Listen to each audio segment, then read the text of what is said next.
CM చంద్రబాబుపై YCP మాజీ మంత్రి రోజా తీవ్ర స్థాయిలో విమర్శలు గుప్పించారు.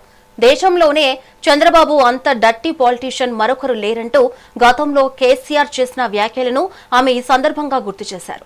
ఓటుకు 2,000 రూపాయలు తీసుకుంటే ఇచ్చిన వ్యక్తి 2 లక్షలు తీసుకోవాలని చూస్తున్నారంటూ ప్రజలను ఉద్దేశించి చంద్రబాబు చేసిన వ్యాఖ్యలను రోజా తీవ్రంగా ఎద్దేవా చేశారు.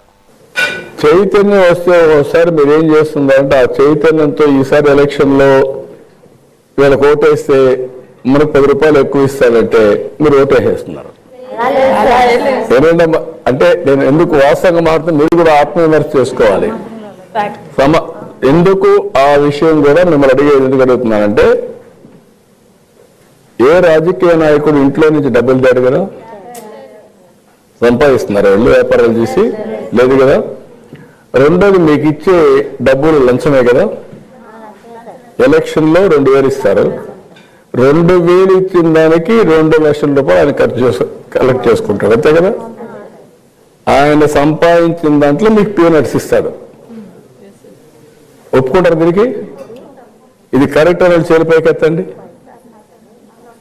డబ్బులు కలెక్ట్ చేసి మీకు ఇస్తున్నారు, వాళ్ళు 10 రూపాయలు చేస్తే మీకు 1 రూపాయి ఇస్తున్నారు, అంతే కదా.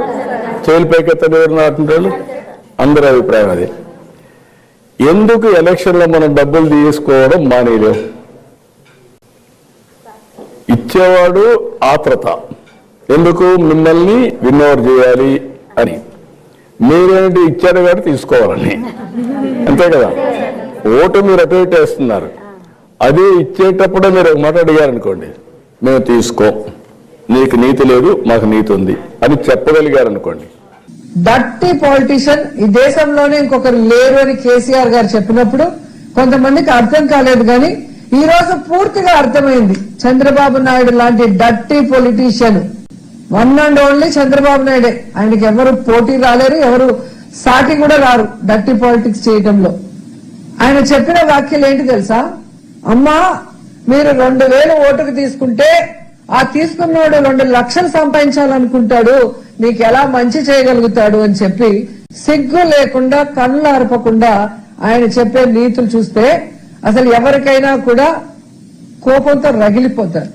ఎందుకంటే ఒసామా బిన్ లాడెన్ ప్రపంచానికి శాంతి పాఠాలు చెప్తే ఎలా అందరూ నవ్వుకుంటారో, చంద్రబాబు నాయుడు నీతులు చెప్తే అలాగే. అసలు ఓటుకి నోటు అనే పరిచయం చేసిన వ్యక్తి చంద్రబాబు నాయుడు. ఎన్టీఆర్ గెలిపించుకున్న ఎమ్మెల్యేల్ని లాక్కొని ఎన్టీఆర్ కి వెన్నుపోటు పొడవడానికి అదే డబ్బును వాడాడు.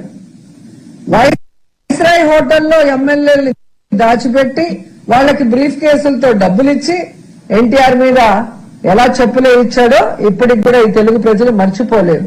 అలాగే మీరు చూస్తే ప్రజల్ని మోసం చేసి తాను అధికారంలో రావడానికి అదే డబ్బులు వాడటం, అలాగే తాను చెప్పిన హామీలు నెరవేర్చినట్లు చూపించడానికి పచ్చ ఛానళ్ళకి అదే డబ్బులు ఇచ్చి మేనేజ్ చేసుకోవటం, ఇవన్నీ కూడా ఆయన చేస్తూ ఓటుకు నోటు అని నీతులు చెప్తున్నాడు చూడు మహిళలకి.